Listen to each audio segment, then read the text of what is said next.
Good morning to one and all. In today's lecture, we'll discuss about the comparison between your QAM and PSK signal. So in today's lecture, I'll discuss about the basic difference between the bandwidth between your QAM and PSK scheme, your the difference between your bits per symbol in QAM and PSK technique, how the noise immunity effect in QAM and PSK, what is the transmitted power in QAM and PSK, and how the operating frequency work in QAM and PSK modulation. So here I have taken the example of 16 QAM and 16 PSK. Now see, this is your quadrature phase and this is your in phase. Here we have to represent the 16 constellation points. So we have represented 16 constellation points. In QAM we have a change in phase as well as in amplitude, while in PSK we have the amplitude is constant. We have change with respect to phase. If we talk about from the center, so your phase will be changing and your amplitude will remain constant in your PSK. Now here first I'll talk about the bandwidth. Now see, if we talk about the bandwidth, so here we are using 16 QAM as well as we are using 16 PSK. That means your bandwidth will be same in both QAM and PSK.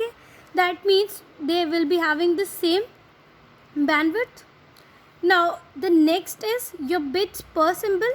So we know for bits per symbol we have a calculation, we have a formula, that is K is equals to log base 2 into M. If we talk about 16 QAM and 16 PSK, it will be 4 bits per symbol. So we can say it is same in both the cases, in QAM as well as in your PSK. Now next is your noise immunity. So basically the noise immunity can be calculated by Hamming distance, that is your distance between the constellation points. So by that we can calculate the noise immunity. Now see, in QAM we have, this is the constellation distance between the two constellation point. Now in PSK we have, this is the Hamming distance between two constellation point. Now we can see here we are having greater distance as compared to your PSK technique. But what if I increase the radius in PSK signal? For example, if I see, if I am increasing the radius in your PSK signal, so if I increase the radius, then you can see that the distance is getting increased.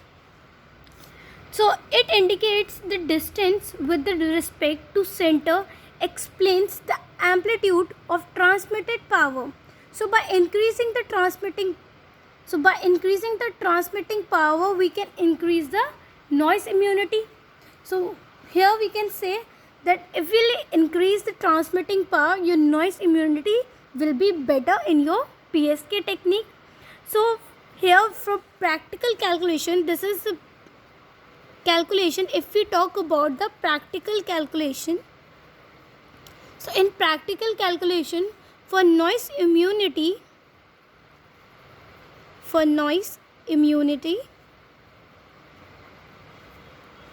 16 PSK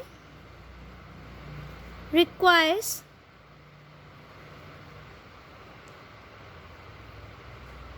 1.6 dB higher power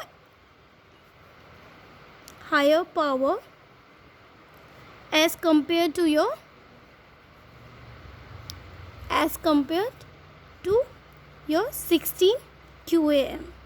So from here we can say that the transmitting power in QAM will be more as compared to your PSK signals.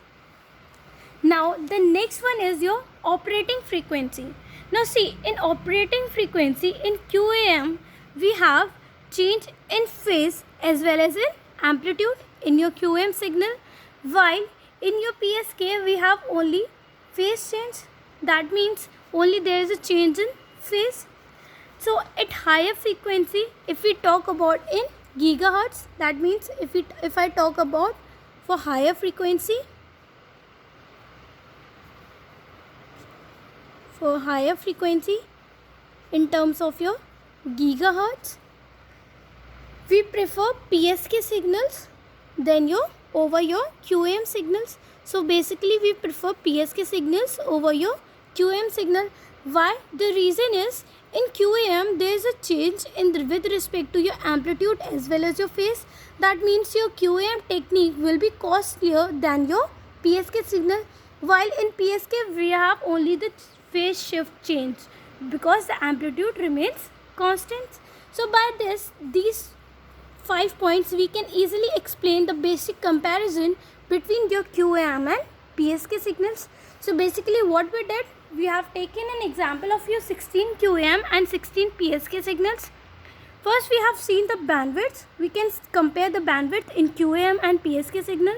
So we can compare the bandwidth. It is 16 QAM as well as 16 PSK. So we can say that the bandwidth is equal.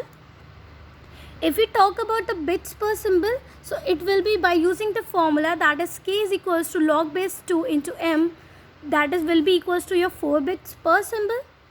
Now if we talk about the noise immunity, we can say that noise immunity can be calculated by the Hamming distance between the two constellation points.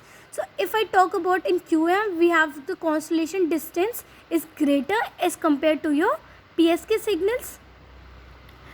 Next we have to see the transmitted power. Now if I say that if I am increasing the radius, so it indicates that the distance with respect to center explain the amplitude of your transmitted power. So by increasing the transmitted power we can increase the noise immunity.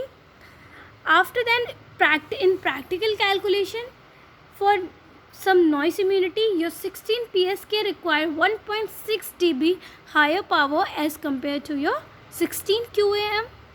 Next is your operating frequency.